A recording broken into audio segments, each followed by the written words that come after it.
राशि की नई नई शादी हुई थी। बहुत सीधी सादी सी लड़की थी वो, और उसकी ननद प्रिया बहुत खूबसूरत थी। उसका एक बॉयफ्रेंड था जो बहुत ज्यादा डोमिनेटिंग था, और वो उसको इमोशनल ब्लैकमेल भी करता रहता था और उससे पैसे मांगता रहता था। अब देखो मेरा फोन कितना खराब हो गया है, नया लेना है पर अभी पैसों की थोड़ी तंगी चल रही है। अरे इसमें परेशान होने की क्या बात है, मैं दिला दूंगी नया फोन। अरे तुम कहाँ से दिलाओगी? मैं मतलब भैया है ना, वो मुझे मना थोड़ी ना करेंगे। ले लूंगी उनसे तुम्हारे लिए नया फोन। अच्छा, तुम्हारा भैया, भाई बड़ी मेहनत की है उन्होंने। मुझे भी ना उन जैसा ही बनना है भाई। बस मोहित प्रिया से ऐसी ही चिकनी चुपड़ी बातें करता था। प्रिया उससे बहुत जल्दी इम्प्रेस हो जाती है और दोनों शादी कर लेते हैं। मोहित के हाथ तो जैसे सोने की मुर्गी लग जाती है। शादी के बाद मोहित बिल्कुल अपनी माँ की कही बातों पर चलने लगता है। उसकी माँ उसे सिखाने में पीछे नहीं रहती। एक दिन, वैसे प्रिया एक बात पूछूं, बुरा तो नहीं मानोगी ना?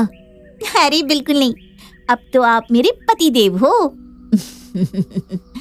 देखो उस दिन तुमने बोला मुझे कि भैया मुझे फोन दिला देंगे, और तुमने मांगा तो उन्होंने दे भी दिया।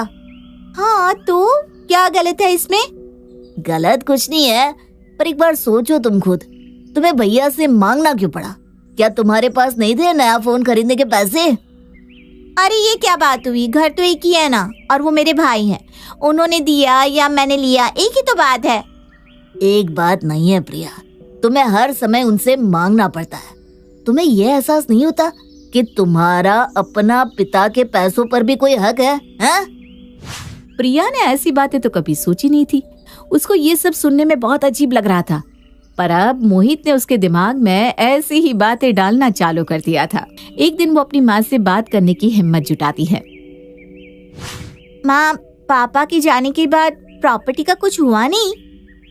प्रॉपर्टी मतलब? ऐसी बातें तो तूने कभी नहीं की। ये सब कहाँ से आया तेरे दिमाग में है? नहीं, बस ऐसे ही सोच रही थी। और वैसे भी कुछ गलत तो सोचा नहीं। क्या पापा प्रॉपर्टी का बंटवारा नहीं करके गए थे? इतने में ही प्रिया का भाई अंकित आ जाता है। अरे भाई, क्या प्रॉपर्टी की बातें चल रही है? कुछ नहीं भैया, मैं बस पूछ रही थी कि पापा प्रॉपर्टी का बंटवारा करके गए या नहीं। अरे तू ये सब बातें छोड़ बहना, तुझे क्या चाहिए ये बता, मैं दिलाता हूँ ना। यही तो बात है भैया, आप क्यों दिलाओगे हर समय? आपके सामने मुझे हाथ क्यों फैलाने पड़ते हैं? अरे ये आज तू कैसी बातें कर रही है? हाथ फैलाने वाली बात तेरे दिमाग में आई भी कैसे? पहले तो ऐसे कभी बातें नहीं करी तूने। वही तो मैं सोच रही हूँ, ये आज प्रॉपर्टी की बातें क्यों कर रही है? इसे हो क्या गया है? उन्हें ये बिल्कुल अंदाजा नहीं होता कि ये सब उन्हीं का दामाद उसके दिमाग में डाल रहा है। मोहित आए दिन किसी न किसी बहाने से प्रिया से पैसे ऐंठने की सोचता रहता। एक दिन मोहित बहुत उदास बैठा था। क्या हुआ, इतने अपसेट क्यों हो? तुमसे बोलने का क्या फायदा, तुमसे अपने भाई से बात तक तो की नहीं जाती। मोहित, अब ऐसे कैसे बात करूं? तुम ना ऐसे बिल्कुल पीछे पड़ गए हो मेरे। मोहित बस जिद पकड़कर बैठ जाता है कि प्रिया प्रॉपर्टी के बंटवारे की बात कब करेगी। प्रिया को अब समझ में नहीं आ रहा होता है कि वो क्या करे। वो भाई के सामने रोने लगती है। तब उसकी भाभी भी अंकित का साथ देती है। अरे प्रिया, रो क्यों रही हो? हम है तो सही, जो चाहिए ले लो ना। भाभी, मुझे समझ में नहीं आ रहा कि क्या करूं। वैसे भी इन छोटी छोटी चीजों से क्या होता है? हक तो मेरा भी है ना पापा की प्रॉपर्टी पर। हाँ, पूरा हक है, हम कहाँ कुछ कह रहे हैं। प्रिया कुछ नहीं कहती। बाहर आकर मोहित को फोन लगाती है। मेरा रोना काम कर गया, कुछ तो मिलेगा ही पक्का। देखते हैं तुम्हारा कंजूस भाई देता क्या है। उधर सबको प्रिया की चिंता होने लगती है कि वो परेशान है। अरे उसको आप एक फ्लैट दिला दो ना नया सा, उसको भी लगे कि उसका भी कुछ है। अरे सभी कुछ उसी का तो है, पर उसकी सोच अब परेशान कर रही है मुझे। अरे जो मांग रही है दे दो भाई, ये रोना धोना तो खत्म हो उसका। वो सब उसके पास खुशी खुशी नए मकान के पेपर्स लेकर जाते हैं। हाँ ठीक है, ये भी मन बहलाने के लिए। प्रिया, तुम्हें हो क्या गया है? आजकल बस लेने देने की बात के अलावा कोई और बात करती नहीं हो तुम। ये इतना बड़ा घर है दीदी, 4 बेडरूम का फ्लैट है। भाभी आप तो चुप ही रहिए, आपको ही पसंद नहीं कि भैया मुझे कुछ दे? अरे ऐसी कोई बात नहीं है दीदी, आप गलत समझ रहे हो। मैंने तो कभी मना नहीं किया आपके भैया से। अरे वो क्यों मना करेगी मुझसे? हाँ भैया, आप तो उन्हीं की साइड लोगे ना। पता नहीं क्या जादू कर दिया है इन्होंने आप पर। ये कहकर वो पैर पटकती चली जाती है। माँ जी, आप भी जानती हैं, मैंने कभी किसी चीज के लिए मना नहीं किया। अरे हाँ हाँ बहू, इसके दिमाग में पता नहीं क्या घुस गया है। यहाँ वो तीनों घर की बेटी के लिए परेशान हो रहे थे और वहाँ प्रिया हर बात मोहित को बता रही थी। ये मेरी भाभी है ना, मुझे खुश देखना ही नहीं चाहती। मुझे पता है भैया मना नहीं करेंगे और ना ही माँ मना करेंगी, पर ये भाभी है ना, उनका हाथ रोकती होगी। हाँ, तुम देख लेना, ये हाथ रुकते रुकते इतना रुक जाएगा कि एक पानी का ग्लास भी नहीं मिलेगा तुम्हें। तुम बस किसी तरह इनसे अपनी आधी प्रॉपर्टी लेने की बात कर लो, वरना तुम्हारी ये भाभी सब खा जाएगी। प्रिया ये समझ ही नहीं पा रही थी कि मोहित सब कुछ अपनी माँ के कहने पर कर रहा है। मोहित सारी बात अपनी माँ को बताता है। माँ, उसके भाई ने एक घर ले दिया है उसके नाम। अरे घर से क्या होता है बेटा, मैंने तुझसे कहा था प्रॉपर्टी की बात करना उससे। अरे कोशिश तो कर रहा हूँ ना माँ। तू तो कोशिश ही करते रह जाना। तुझे पता है ना, लोन है तुझ पर 50 लाख का, कहाँ से चुकाएगा? सोचा है इस बारे में? इतने लोन का तो कोई इंतजाम नहीं है, बस यही है कि प्रिया का भाई उसको इस प्रॉपर्टी का हिस्सा दे दे तो मैं अपना लोन चुका दूं। अब यही आखिरी उम्मीद है। मैंने पहले ही कहा था, देख कर लड़की फंसा। ऐसा ना हो कि जिस वजह से हमने शादी की वो रह ही जाए। पता लगा कुछ मिला ही नहीं इससे भी। देखता हूँ माँ, कोई नया पैंतरा फेंकता हूँ। उधर प्रिया के भाई भाभी और माँ यही सोच रहे होते हैं कि प्रिया को कैसे शांत करना है। मम्मी जी, हमें तो कोई दिक्कत नहीं है, आप उन्हें आधा क्या पूरा घर परिवार प्रॉपर्टी दे दीजिए, हमें कुछ नहीं चाहिए। अरे ऐसा नहीं होता बेटा, मुझे पता है तुम्हें कुछ नहीं चाहिए, पर इसका मतलब ये तो नहीं कि उसने मांगा और सब उसे उठाकर दे दो। पर माँ, फिर करना क्या है? इसका हल कैसे निकलेगा? मुझे तो कुछ समझ में नहीं आ रहा। इतनी ही देर में प्रिया आ जाती है। वो मोहित से ही बात करके आई होती है और बहुत गुस्से में होती है। हाँ, मुझे लग ही रहा था कि मंडली बैठी तो होगी, पर मेरे बारे में अच्छा तो सोच नहीं रहे होंगे। ये सुनकर प्रिया की माँ उस पर बहुत तेज चिल्लाती है। प्रिया, ये क्या तरीका है बात करने का? दिमाग खराब हो गया है क्या? कौन डाल रहा है तुम्हारे दिमाग में ये सब? प्रिया जो बिल्कुल मोहित के बहकावे में आ चुकी थी। सिखा तो कोई नहीं रहा मम्मी, पर सही गलत की समझ तो मुझ में भी है। क्या मुझे समझ में नहीं आ रहा? जिस दिन से मैंने अपनी प्रॉपर्टी की बात की है, उस दिन से सबके मुंह बने हुए हैं। प्रिया, किसी का मुंह नहीं बना हुआ, सब तुम्हारा भला ही चाहते हैं। तुम राशि के बारे में भी गलत ही सोचती हो, मुझसे ज्यादा उसे तुम्हारी फिक्र रहती है। रहने दीजिए भैया, आप बस उनकी ही बोली बोलिए। और भैया, क्या मैं नहीं जानती, भाभी दिन भर अपनी मम्मी से बातें करती रहती है। आंटी ही सिखाती है ना इनको ये सब। बोलती होंगी, ननद को कुछ लेने मत देना। हाँ अंकित, मेरी मम्मी बीच में कहाँ से आ गई? ये कोई तरीका नहीं है। मैं अपने ससुराल की कोई बात नहीं करती, इतनी समझ मुझ में भी है। मुझे पता है राशि, पर इस समय इसे कुछ समझ में नहीं आ रहा। इस पर पता नहीं किसने क्या जादू कर दिया है। प्रॉपर्टी के अलावा कुछ सूझ ही नहीं रहा इसे। बताओ, क्या दिन देखने पड़ रहे हैं मुझे। जानकी रोने लगती है। राशि उसे चुप करवाती है। माँ जी, आप इतना क्यों सोच रही हैं? दे दीजिए ना इनको जो चाहिए। बात लेने देने की नहीं है, मुझे इसकी सोच पर तरस आ रहा है। पता नहीं इसे हो क्या क्या है। कभी अंकित ने कोई फर्क नहीं किया, जो इसने बोला इसे ला कर दे दिया। बहन माना ही नहीं, बेटी की तरह रखा है। वो कुछ नहीं बोल रहा, लेकिन मुझे पता है कि उसके दिल पर क्या बीत रही है इसकी ऐसी जली कटी बातें सुनकर। ये सब सुनते ही अंकित की आंखों से भी आंसू गिरने लगते हैं। अरे आप परेशान मत होइए, थोड़ा उनको टाइम दीजिए, वो धीरे धीरे समझ जाएंगी। मुझे ऐसा लग रहा है कि मैं इसको प्यार देने में कहाँ कम रह गया। कितनी छोटी उम्र में तो पापा चले गए थे, तब से मैंने इसे बेटी की तरह संभाला है। माँ, आप बताओ, मैंने कभी कोई कमी छोड़ी क्या? कहाँ गलती रह गई मेरी? अरे बेटा, कैसी बात कर रहा है? क्या मैंने देखा नहीं कि किस तरह अपने सीने से चिपका कर तूने उसे बड़ा किया है? आप दोनों परेशान मत होइए, मैं कोशिश करती हूँ उनसे बात करने की। राशि उसके कमरे में जाती है। वो फोन पर मोहित से ही बात कर रही थी। पहले राशि सोचती है कि चली जाती हूँ, पर फिर वहां खड़ी होकर वो उनकी बातें सुनने की सोचती है। मोहित, आप इस तरह से नाराज हो रहे हैं। मैं कुछ दिन के लिए तो मायके आई थी, आप इस तरह से मुझसे नाराज क्यों होकर बैठ गए? तुम अब घर आना तो प्रॉपर्टी की बात करके ही आना, मैं नहीं लेने आ रहा हूँ तुम्हें। अरे ये कोई बात हुई क्या? आप तो इस तरह जिद पर अड़ गए हैं। राशि समझ जाती है कि ये सब घर के दामाद की वजह से हो रहा है। अब उसे ये समझ में नहीं आता कि ये बात सबके सामने कैसे बताए। वो किसी को कुछ नहीं बताती। बेटा, तुमने बात की प्रिया से? नहीं माँ जी, वो सो रही थी, मैं करती हूँ ना बात किसी दिन। फिर वो अलग से कमरे में जाकर अंकित से बात करती है। मुझ पर अगर भरोसा है तो कुछ बताऊं तुम्हें? हाँ बोलो। देखो, मैंने माँ जी से तो अभी झूठ कह दिया कि मैंने प्रिया से बात नहीं की। मतलब मैंने बात तो नहीं की, पर मैंने उनकी बातें सुनी हैं। मोहित जी उनसे बहुत नाराज हो रहे थे, वो रो रही थी। मतलब मोहित जी ने उन्हें ये तक बोल दिया कि बिना प्रॉपर्टी की बात किए घर मत आना। हैं? ये सब चल रहा है हमारी पीठ पीछे? मुझे लग ही रहा था कि ये प्रिया की बोली तो नहीं है। क्या कर सकते हैं? एक तो पहले पीछे पड़कर शादी की, ये बोलते रहे कि कुछ नहीं चाहिए, कुछ नहीं चाहिए, और अब देखो बस हर समय मांगते ही रहते हैं। मम्मी को बताएंगे तो बहुत दुखी होंगी। देखते हैं कैसे क्या करना है। चलो मैं बैंक जाकर आता हूँ, तुम मम्मी को ये सब अभी मत बताना। राशि अपने काम में लग जाती है। उधर प्रिया अपने कमरे में लेटी हुई होती है।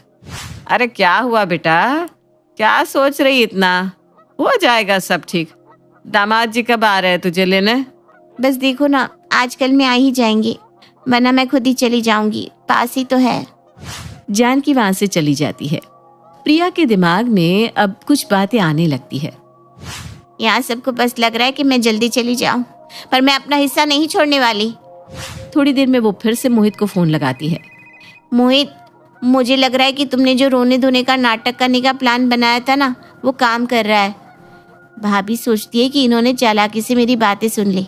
इन्हें नहीं पता कि मुझे पता था कि वो सुन रही है, इसीलिए मैंने रोने का नाटक किया। तुम चिंता मत करना, इन लोगों से अपनी प्रॉपर्टी की बात तो मैं करके रहूंगी। पर इस बार प्रिया को नहीं पता था कि उसकी मम्मी जो उसके लिए चाय लेने गई थी, बाहर खड़े होकर सच में उसकी बातें सुन रही थी। जानकी ये सब सुनकर बिल्कुल सन्न रह जाती है। वो उल्टे पांव अपने कमरे में जाकर बैठ जाती है। उसे यकीन नहीं हो रहा था कि उसकी बेटी इस तरीके से उन सबसे चालाकी कर रही है। थोड़ी ही देर में अंकित बैंक से आता है। माँ, मैंने देखा है बैंक में कम से कम 10 तोला सोना रखा है, वो भी इसे ही दे देते हैं। एक फ्लैट भी हो गया, और जो भी बोलेगी दे देंगे। इसका मन इतना दुखी है, रोती रहती है। राशि और अंकित को पता था कि वो नाटक कर रही है, पर उनको अपनी माँ से बोलने की हिम्मत नहीं थी। हाँ माँ जी, ये सब दे दीजिए दीदी को। कोई जरूरत नहीं है कुछ भी देने की, ये सब एक नाटक चल रहा है। मैं खुद अपने कानों से सुनकर आ रही हूँ। आपने भी सुन लिया? आपने भी सुन लिया का क्या मतलब? तुम दोनों को पता था? हाँ माँ जी, दीदी और मोहित जी जब बात कर रहे थे मैंने सुना था, पर अंकित ने आपको कुछ भी बताने से मना कर दिया था। चलो, पर अब जब बात सामने आ ही गई है तो इसका कुछ तो करना ही पड़ेगा। मुझे लग ही रहा था मम्मी कि ऐसा सब प्रिया तो सोच ही नहीं सकती। ये सब इसके कानों में कोई डाल रहा है। अब हमें थोड़ी समझदारी से काम लेना होगा। मैं सोच रहा हूँ कि एक बार मोहित जी का घर वापस से देख कर आऊं, और इस बार बिना बोले जाऊंगा। एक दिन अंकित उनके दामाद मोहित जी के घर बिना बताए चला जाता है। अरे ये घर तो बदला बदला लग रहा है, ना फूल नेत्र है ना ही सोफे, कहाँ गया सब? वो धीरे से आवाज लगाता हुआ अंदर जाता है। मोहित एक फटे हुए कुर्ते में बाहर आता है। वो अंकित को देखकर बिल्कुल सकपका जाता है। अरे आइए आइए, वो तो मैं सफाई कर रहा था ना, इसलिए ऐसे कपड़े पहने हुए हैं। अंकित समझ तो जाता है कि कुछ गड़बड़ है, पर कुछ कहता नहीं। अरे कोई बात नहीं, घर की बात है। और कैसा चल रहा है सब? फर्नीचर कहाँ चला गया? वो नया लेना है ना, तो बस पुराना बेच दिया। अच्छा अच्छा, कब लेना है? अब देखते, थोड़ा कहीं से सहारा हो जाता तो। कहीं से मतलब? मोहित सोचता है कि यही मौका है इसके कान में प्रॉपर्टी की बात डालने का। वो प्रिया कह रही थी कि आप उसको कुछ देने वाले हैं। नहीं तो, ऐसा तो कुछ भी नहीं है। पापा विल लिख कर गए हैं, प्रिया को जो देना था वो हम दे चुके हैं। पर जहाँ तक मुझे पता है प्रॉपर्टी पर तो बेटी का भी हक होता है। हाँ, लेकिन अगर विल में साफ साफ लिखा हो तो फिर कोई कंफ्यूजन ही नहीं है। इतना कहकर वो उठकर जाने लगता है। जाते जाते वो घर पर एक नजर मार कर जाता है। थोड़े आगे जाकर उसे मोहित के घर का सोफा और फर्नीचर दिखता है। भैया ये किसका है, बेचना है क्या? बेचना? नहीं नहीं भैया, ये तो किराए के लिए होता है, 1 वीक के लिए। इस मोहित ने लिया था ना अभी। इस मोहित ने मतलब ये तो अच्छे करके है ना। अरे भैया नए हैं क्या मोहल्ले में? इन लोगों पर तो इतना लोन है, कर्जे चढ़े हुए हैं। ये सब सुनकर अंकित चुपचाप वहां से घर चला जाता है। घर आते ही प्रिया अंकित पर बरस पड़ती है। आपने क्यों बोला मोहित से? अच्छा, तो खबर पहुंच गई यहाँ तक? खबर पहुंचने वाली क्या बात है इसमें? बात तो सही है ना। आपका कोई इरादा नहीं है मुझे कुछ देने का? अरे क्या नहीं दिया, इतना बड़ा फ्लैट दे दिया, इतना सारा सोना तेरे नाम कर दिया, मम्मी ने अपनी सारी ज्वेलरी तुझे दे दी। पर जो चाहिए वो तो नहीं दे रहे हैं ना। प्रिया एक बात सच सच बताना, ये प्रॉपर्टी वाली बात तेरी अपनी है या मोहित जी ने डाली है तेरे दिमाग में? ये सुनकर प्रिया 2 मिनट के लिए चुप हो जाती है। अब मेरी बात ध्यान से सुन। फिर अंकित उसे सारी बात बताता है कि वो मोहित के घर गया था और वहां उसे क्या पता चला उसके बारे में। वो सब सुनकर प्रिया बहुत शॉक्ड हो जाती है। मुझे तो ये सब पता ही नहीं था, अब मैं क्या करूं? देख, अब ऐसा कर कि उसको बोल कि तुझे प्रॉपर्टी का कुछ भी हिस्सा नहीं मिल रहा है, फिर तू देख वो क्या बोलता है। मैं ये लिख कर देता हूँ कि वो कुछ न कुछ इश्यू क्रिएट करके तुझसे पीछा छुड़ाना चाहेगा। नहीं भैया, ऐसा नहीं होगा। मोहित मुझे प्यार बहुत करता है, वो ऐसे नहीं छोड़ेगा मुझे। राशि, भैया कुछ बोल रहे हैं तो करके देखना बेटा। ठीक है माँ, अगर आप सबको ऐसा लगता है कि बस वो प्रॉपर्टी के लिए मेरे साथ है तो मैं आपके कहने पर उसका टेस्ट ले लेती हूँ। पर आप देखना, आप सब लोगों की सोच गलत निकलेगी। वो मोहित को फोन लगाती है और स्पीकर पर रखती है। हेलो जी, क्या कर रहे हैं? कुछ नहीं करा, तुम्हें तो कुछ पड़ी नहीं मेरी। मोहित, पर तुम ना प्रॉपर्टी का करने क्या वाले हो? हम तो एक दूसरे से प्यार करते हैं ना, कि पैसा और प्रॉपर्टी कहाँ से आ गई बीच में? वो सब ठीक है, पर मैंने भी तो सोचा था कि एक अच्छे अमीर घर से हो तो मेरे काम आओगी। काम आओगी? क्या मतलब? ये सुनकर सब एक दूसरे को देखने लगते हैं। प्रिया को भी कुछ कुछ बातें अब समझ में आ रही थी। देखो, मुझे तो प्रॉपर्टी में से कुछ भी नहीं मिल रहा, अब तुम क्या करोगे? देखना पड़ेगा। मतलब ये कि मुझ पर भी 50 लाख का लोन है, मुझे भी तो देखना है। तुमसे नहीं तो कहीं और से, किसी और से ये जरूरत पूरी तो करनी होगी। तो मेरे साथ भी जरूरत के लिए जुड़े हुए थे। ये सुनकर मोहित फोन काट देता है। प्रिया ये सब देख सुनकर शॉक्ड रह जाती है। उसे भी समझ में आ जाता है कि भैया, भाभी और माँ सही कह रहे थे। वो उन सब से फिर सॉरी कहती है। शालिनी अपने पूरे परिवार के साथ कवि नगर में रहती थी। वो घर में सबकी चहेती थी। उसके सास ससुर भी उसका बहुत मान रखते थे, पर सबसे ज्यादा अगर उसे किसी से लगाव था तो वो था अपने देवर रोहन से। रोहन भी अपनी भाभी को अपनी दोस्त की तरह ही मानता था। वो दोनों का आपस में बहुत ही गहरा रिश्ता था। एक दिन, भाभी, मुझे बहुत डर लग रहा है, आज ऑफिस का पहला दिन है ना। इसमें घबराने वाली क्या बात है? तुम अपना बेस्ट देना, बस अपने आप पर पूरा कॉन्फिडेंस रखो और मन लगाकर काम करो। थैंक यू भाभी, आपकी एडवाइस हमेशा काम आती है। आप इस दुनिया की बेस्ट भाभी हो। अच्छा, अब मस्का बाद में लगाओ। ऑफिस के लिए लेट हो रहा है ना, चलो जाओ। और हाँ, ये लो टिफिन, खाना टाइम पर खा लेना, समझे? रात में रोहन खुशी खुशी ऑफिस से आता है और सबसे पहले अपनी भाभी के पास जाता है। भाभी भाभी भाभी भाभी, अरे मेरे सुपरस्टार भाभी, देखो मैं आपके लिए क्या लेकर आया। अरे, अभी तो पहली सैलरी भी नहीं आई है और तूने इतना सारा खर्चा भी शुरू कर दिया। अरे भाभी, क्या आप भी माँ की तरह लेक्चर देने लगी? देखो तो सही आपका गिफ्ट। शालिनी गिफ्ट खोलती है तो उसमें एक बहुत ही सुंदर साड़ी होती है। अरे वाह रोहन, ये साड़ी तो बहुत अच्छी है। अरे पर किस लिए? भाभी, आज का मेरा ऑफिस का पहला दिन इतना अच्छा गया कि मैं क्या बताऊं। और सब आपकी एडवाइस का असर है। फिर तो इसी बात पे मुंह मीठा कर ले। आज तेरे ऑफिस के पहले दिन की खुशी में मैंने तेरा मनपसंद सूजी का हलवा बनाया है। अरे वाह भाभी वाह, आपका तो जवाब नहीं। तभी वहाँ शालिनी के सास ससुर आ जाते हैं। अरे तुम देवर भाभी का रिश्ता ऐसे ही रहे बस। वो तो रहने ही वाला है माँ, ये भी कोई कहने की बात है क्या? हाँ बेटा, पर आगे तेरी बीवी आएगी, पता नहीं वो कैसी हो, आगे का किसने सोचा होता है। माँ वो जैसी भी हो, मेरी भाभी मेरे लिए सबसे बढ़कर है और हमेशा रहेंगी। सास ससुर दोनों एक दूसरे की तरफ देखते हैं और खुश हो जाते हैं। एक दिन शालिनी रसोई में काम कर रही होती है और तभी वहाँ रोहन आ जाता है। भाभी ये सब छोड़ो, आप मेरे साथ चलो, मुझे आपको कुछ बताना है। अरे हाँ, पर काम खत्म करके आती हूँ ना।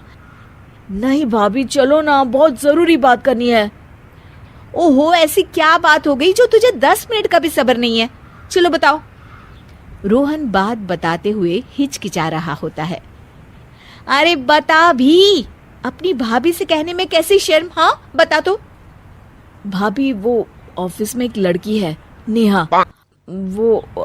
हम एक दूसरे को बहुत पसंद करते हैं।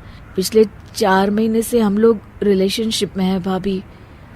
इस बात को 4 महीने हो गए और तू अब बता रहा है? भाभी शुरू में लगा था कि सीरियस नहीं है, पर अब हम बहुत सीरियस हैं एक दूसरे के लिए और शादी करना चाहते हैं। लव मैरिज है, मम्मी पापा तो मानेंगे नहीं, आप ही कुछ तरकीब निकालिए ना भाभी। रोहन ये तो बहुत बड़ी बात है, मुझे जरा सोचने दो।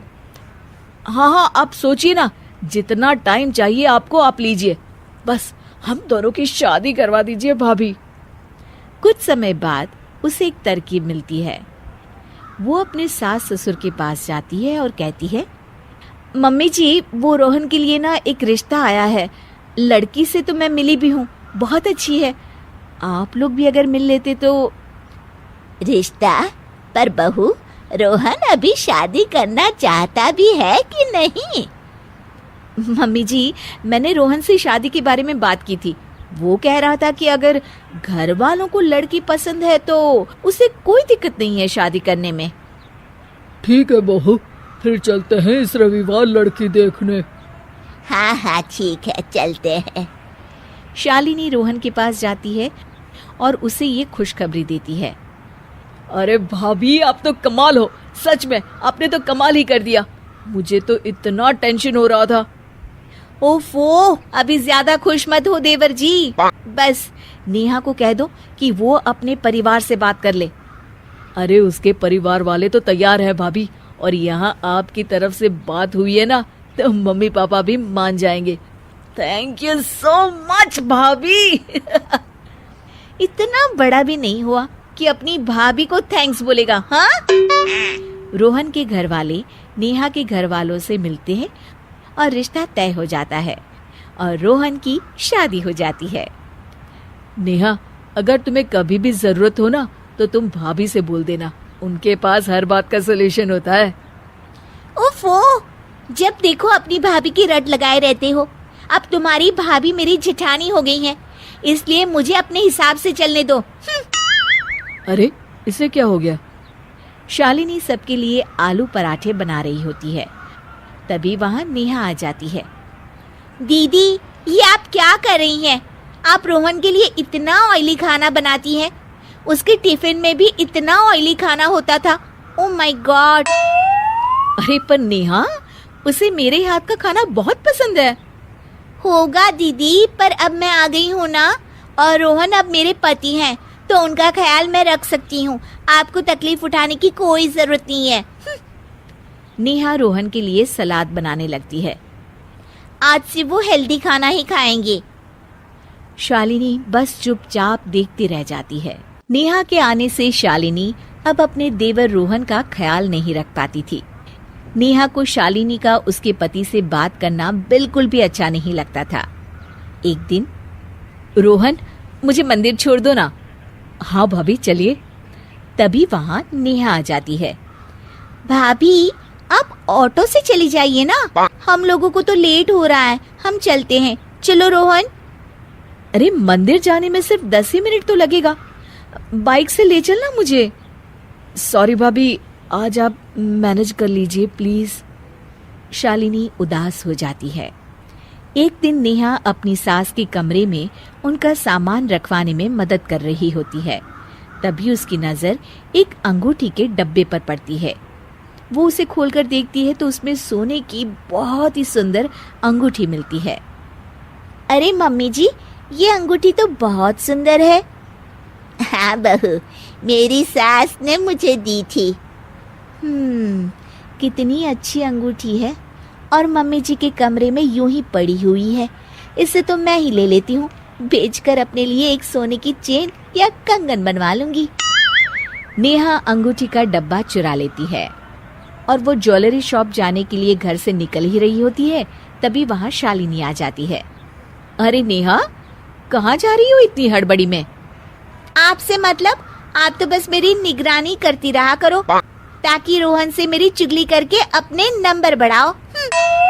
अरे ये कैसे बातें कर रही हो नेहा? मुझे लेट हो रहा है, मैं चली।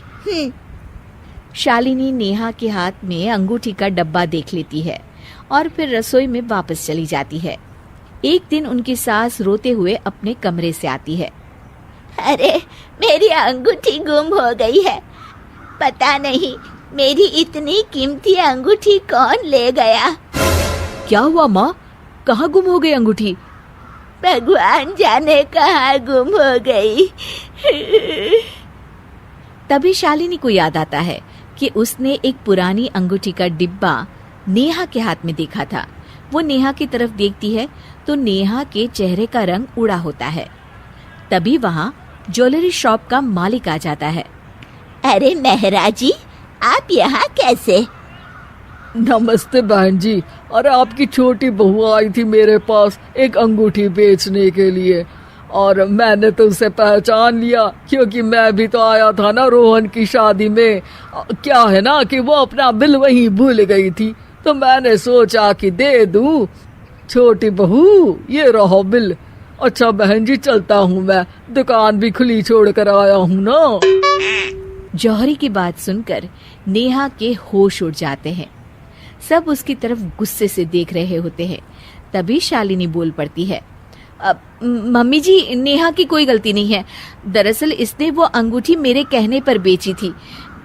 मैंने चुराई थी वो अंगूठी और इसे कहा था कि मेरी माँ की अंगूठी है तो बेच आओ इसे अच्छे दाम पर।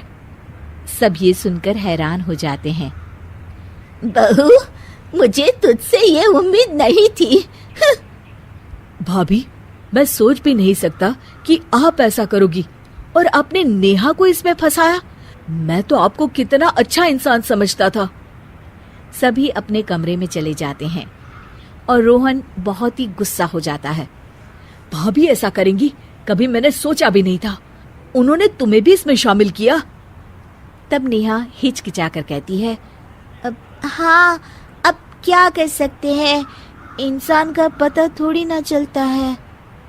इस घटना के बाद शालिनी की अब ना कोई इज्जत करता था, ना ही कोई उससे ढंग से बात करता था। यहाँ तक कि उसके पति नीरज ने भी उससे बात करना छोड़ दिया था। सुनिए, नाश्ता तो करके जाइए। तुम्हारे हाथ का खाना खाने से अच्छा है कि भूखा ही रहूं। हाँ? रोहन भी भाभी से दूर ही रहने लगा था। एक दिन वो मार्केट गया तो वहीं ज्वेलरी शॉप का मालिक उसे रास्ते में मिल गया। और रोहन, कैसे हो? घर पर सब ठीक ठाक? अब जी मेहरा जी, सब ठीक है। और वो सोने की चैन कैसी लगी? सोने की चैन? हाँ, वही छोटी बहू आई थी ना, उस अंगूठी के बदले चेन ही तो बनवाई थी उसने अपने लिए। पर भाभी ने तो कहा कि बस अंगूठी बेचनी थी। अरे नहीं नहीं, अंगूठी बेचकर चेन बनवा ली थी। आप बिल चेक करके देखिए ना, उसमें सब कुछ लिखा तो है। रोहन घर जाता है और नेहा से बिल के बारे में पूछता है। नेहा, वो जो महराजी बिल देकर गए थे उसमें लिखा था कि तुमने कोई सोने की चेन बनवाई है हाल ही में। जरा मुझे बिल तो दिखाना। नेहा ये सुनकर घबरा जाती है। क्या रोहन, तुम मुझ पर शक कर रहे हो? अरे जो कहा है वो करो ना। चेन दिखाओ मुझे और बिल दिखाओ मुझे। नेहा घबराते हुए चेन दे देती है। रोहन उस चेन को लेकर कमरे से बाहर निकलता है और महराज के पास जा रहा होता है।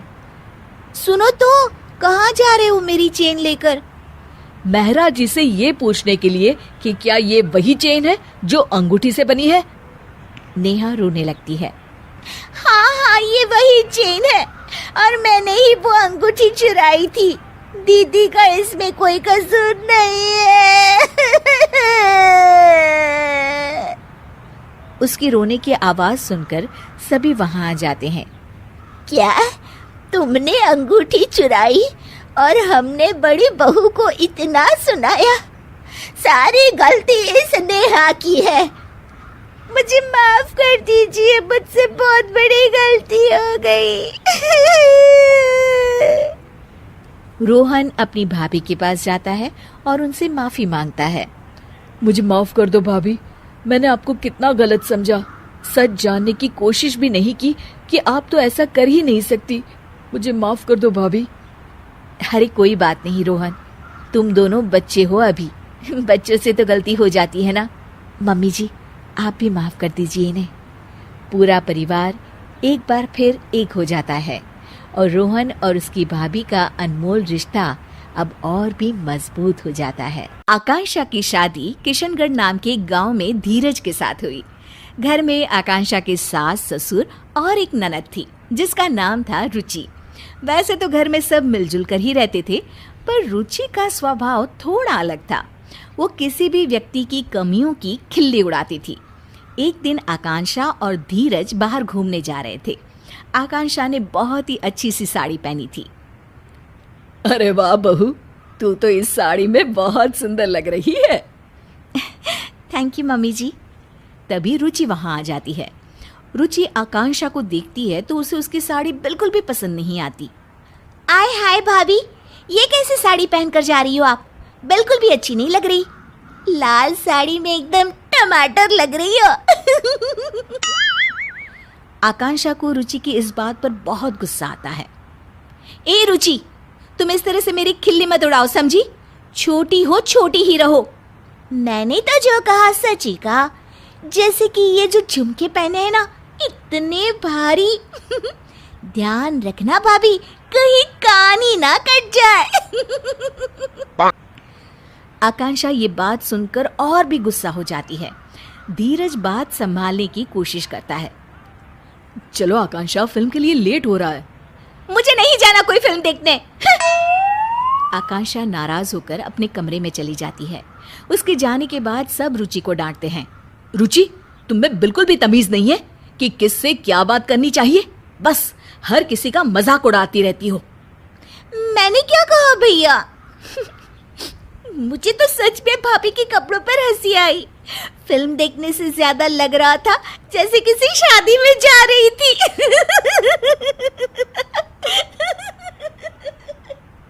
रुचि हंसते हंसते अपने कमरे में चली जाती है।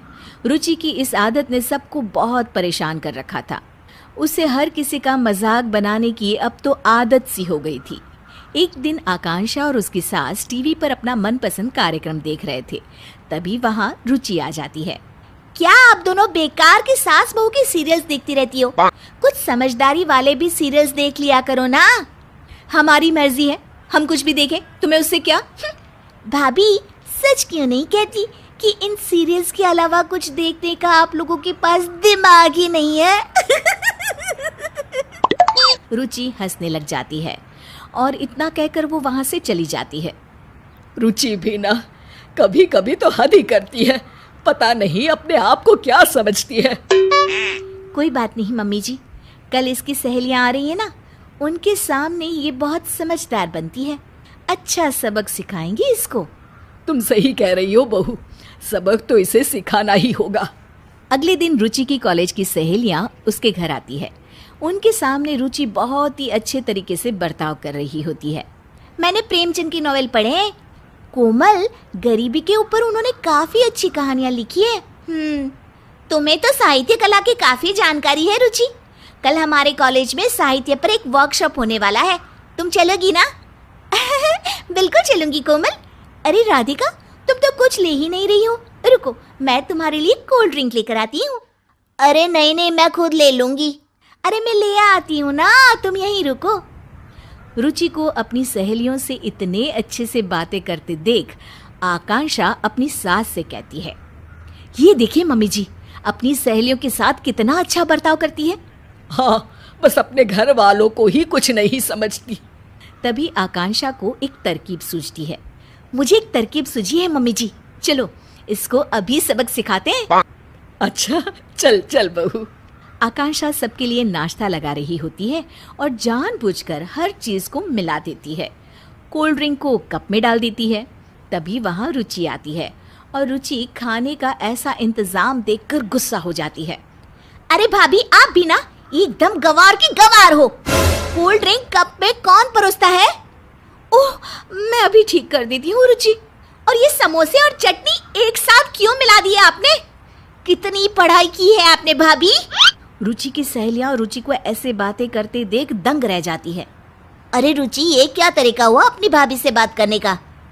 रुचि अब आकांक्षा का मजाक उड़ाने लग जाती है। ये देखो, ये कोल्ड ड्रिंक चाय के कप में लेकर आई है। रुचि की सहेलियों को इस बात पर बिल्कुल हंसी नहीं आती।